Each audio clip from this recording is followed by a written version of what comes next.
सत्यम शिवम सुंदरम। 80 और 90 के दशक में जब भारत के अधिकांश घरों में टेलीविजन दस्तक दे रहा था, तो उस जमाने में दूरदर्शन सूचना का एक प्रमुख केंद्र था। दैनिक समाचार हो या चित्रहार या रविवार के दिन रामायण या फिल्म देखने का चलन, दूरदर्शन हमेशा से संदेश के क्षेत्र में भारत का स्तंभ रहा है। लेकिन आज का दूरदर्शन बदल गया है और आज वो जिस तरह से वैश्विक मुद्दे पर चर्चा कर रहा है वह देखने योग्य है। हम आज दूरदर्शन की चर्चा इसलिए कर रहे हैं क्योंकि दूरदर्शन ने भारत विरोधी चीन की सिट्टी पिट्टी गुम कर दी है। दरअसल दूरदर्शन पिछले कुछ समय से ताइवान समर्थक देशों को अपने वैश्विक कार्यक्रम में निमंत्रित कर चीन की पोल खोल रहा है। इसी बीच एक संबंधित कार्यक्रम में दूरदर्शन ने स्लोवेनिया के प्रधानमंत्री के साथ ताइवान के मुद्दे पर चर्चा की, जिसे देख चीन अब हक्का बक्का हो सकता है। क्या है दूरदर्शन का यह नया स्वरूप जिसने चीन को बेचैन कर दिया है?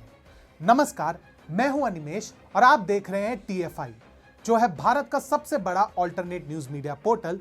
तो चलिए वीडियो को आरंभ करते हैं। दरअसल ताइवान को लेकर चीन प्रारंभ से ही संवेदनशील रहा है। जैसा कि चीन ताइवान को अपना अभिन्न अंग मानता है, परंतु जब भी कोई ताइवान को एक स्वतंत्र देश कहता है तो वह असहज हो जाता है। CCP ये नहीं चाहता कि कोई भी ताइवान को एक स्वतंत्र और अलग देश माने।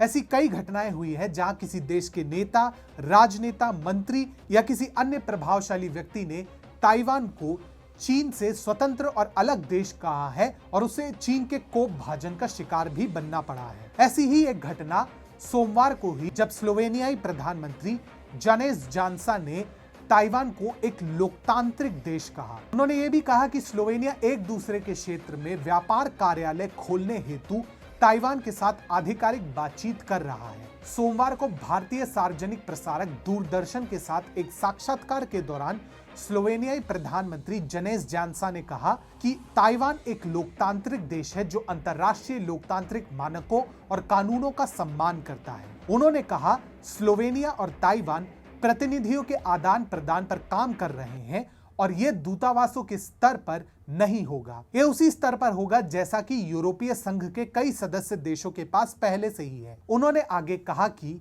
अगर हमारे पास पूर्व के वर्षों में मजबूत गठबंधन होते तो मुझे लगता है कि हम पहले से ही ऐसे व्यापार प्रतिनिधि कार्यालय स्थापित कर चुके होते, क्योंकि यह सामान्य लाभ का मुद्दा है। ताइवान के लिए अपना समर्थन आगे व्यक्त करते हुए उन्होंने ये भी कहा, स्लोवेनिया ताइवान के लोगों के संप्रभु निर्णयों का सम्मान करता है और ताइवान पर किसी भी तरीके की जबरदस्ती, सैन्य, राजनयिक और गैर रणनीतिक शक्ति लागू नहीं किया जाना चाहिए। उन्होंने ये भी कहा, अगर वे चीन में शामिल होना चाहते हैं, अगर ये उनकी स्वतंत्र इच्छा है, बिना किसी दबाव के, बिना किसी सैन्य हस्तक्षेप के, बिना किसी ब्लैकमेलिंग के और बिना किसी रणनीतिक धोखाधड़ी के, तो हम इसका समर्थन करेंगे। लेकिन अगर ताइवान के लोग स्वतंत्र रूप से रहना चाहते हैं तो हम यहां भी उसका समर्थन करने के लिए तैयार हैं। चीन के विपरीत भारत एक लोकतंत्र है और उसके पास एक स्वतंत्र मीडिया है। भारतीय मीडिया ना तो भारत सरकार के नियंत्रण में है और ना ही इसे किसी विदेशी संस्था द्वारा प्रभावित या निर्देशित किया जा सकता है। हालांकि दूरदर्शन द्वारा स्लोवेनियाई प्रधानमंत्री के सोमवार के साक्षात्कार को भारतीय सार्वजनिक प्रसारक द्वारा एक दिलचस्प और प्रभावी कदम माना जा सकता है। इस तरह के कार्यक्रम का मंचन से भारत चीन को यह संदेश देता है कि भारत भी चीन की कमजोर कड़ियों को पकड़ने में सक्षम है। आपको बता दें कि भारत का ये एक छोटा परंतु चतुर कदम था और यही नहीं, ताइवान का समर्थन करने और ताइवान पर चीनी दावों को चुनौती देने के लिए यह एक प्रतीकात्मक कदम भी कहा जा सकता है। इस कदम से यह भली भांति पता चलता है कि भारत और भारतीय सार्वजनिक प्रसारक यहां ताइवान और सभी ताइवान समर्थक आवाजों का समर्थन करने के लिए उपलब्ध हैं और किसी को भी समर्थन देने के लिए तैयार है जो ड्रैगन को चुनौती देने, लड़ने या खड़े होने के लिए सक्षम हो। यह साक्षात्कार भारत सरकार के प्रभाव में हो सकता है या नहीं भी हो सकता है, लेकिन निश्चित रूप से यह भारत द्वारा एक शक्तिशाली विदेश नीति के कदम के रूप में देखा जा सकता है। भारत सरकार इस बात से भली भांति परिचित है कि जब मीडिया और प्रेस की स्वतंत्रता की बात आती है तो चीन भारत को कदापि चुनौती नहीं दे सकता और उसका मुकाबला कहीं से भी नहीं कर सकता।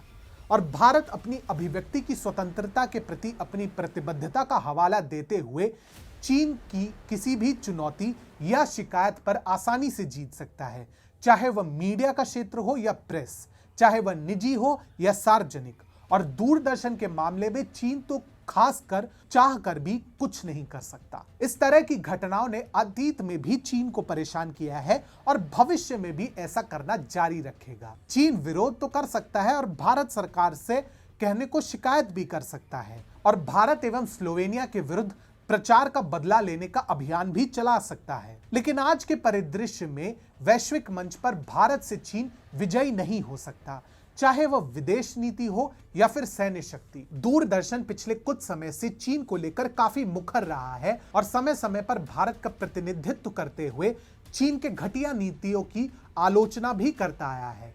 परंतु जिस तरह से दूरदर्शन ने ताइवान समर्थित देशों के साथ अपनी वार्ता बढ़ाई है, उससे इस कागजी ड्रैगन के न सिर्फ पसीने छूटेंगे बल्कि ताइवान की क्रांति को एक नई आवाज मिलेगी।